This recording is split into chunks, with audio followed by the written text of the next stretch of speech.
What have we made of it? Have you retreated to your bunker? Has it been everything you'd hoped? I hoped? really enjoyed it. Like you were in Brazil, didn't you? You covered the World Cup in Brazil. This is the first tournament I've been at home for since 2010, actually, because when I was Euros in 2012, I've been ever since. So this is kind of the first one I'm not there. Yeah, because the one thing I would say, but I don't know if you agree in this, but like I covered 02, which is very different, because when you cover in Ireland at a World Cup, you just follow in Ireland, really. But I covered 06 in Germany as well. And I can even see it on social media. By day 3, a lot of the journalists were very cranky.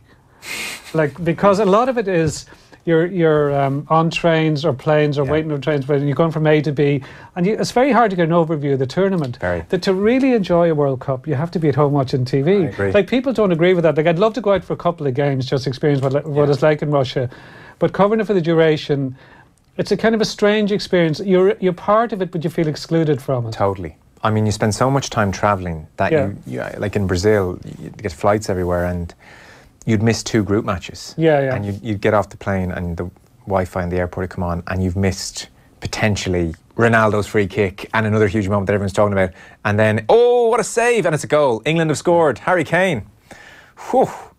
10 minutes gone, Harry Kane has scored for England. They're going to win the World Cup. First goal we managed to score at the World Cup. No. There we go. Okay. It was corner. It continues the trend of set pieces in this World Cup between corners and free kicks. The ball is very good. I know that's like a nonsensical point to make, but the ball, but there's no talk about it because one of the strangest things about 2002, and there was a lot of strange things about 2002, was after a few days after Saipan, things kind of died down a little bit.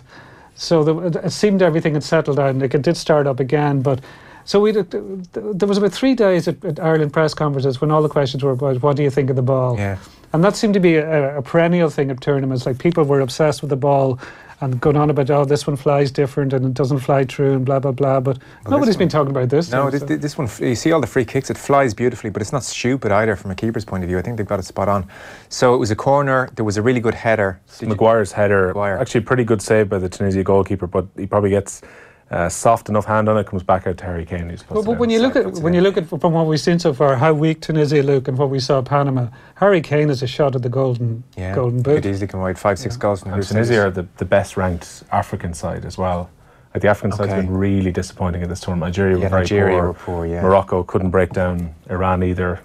We'll see Senegal go tomorrow. I agree with you. I find like it was a privilege to cover it in Brazil, especially, and I saw amazing things. But I missed so much of the group stages, especially. I even miss punditry, like because there's a language barrier. And analysis is a big part of it for all of us. So. And you'd hear like something's happened in the punditry, and you'd really miss watching it. And like I would literally in my hotel room just have. It was Brazilian TV, just basically their full training sessions, but just Brazilian lads talking to each other in Portuguese non-stop. I didn't learn a word of Portuguese, so anyone who thinks you learn it by osmosis, maybe. Obrigado, I did 6 weeks there and I didn't. Obrigado, just about got to grips with. So I guess we'll kick off the news round. So yeah, it's an interesting experience to be home for it. Actually, I'm a grumpy type anyway. Sometimes I don't miss the airplanes, the waiting, the logistics, the noise. Yeah, the media centres with queuing for ages for bad food and stuff. The media centres are terribly grim, sterile places.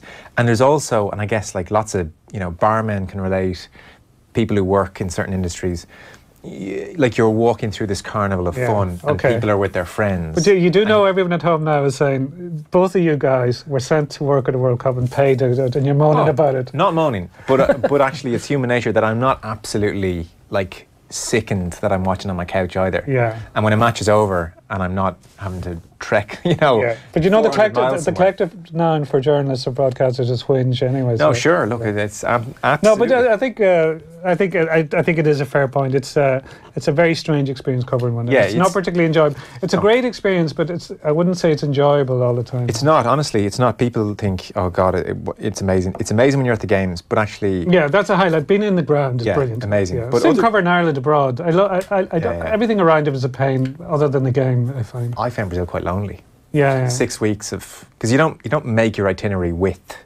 you don't ring, hey, I'm Malone from the Irish Times, what are you doing? You just do your thing and then you're on your own. You're getting flights. And he could be 500 miles away somewhere else anyway.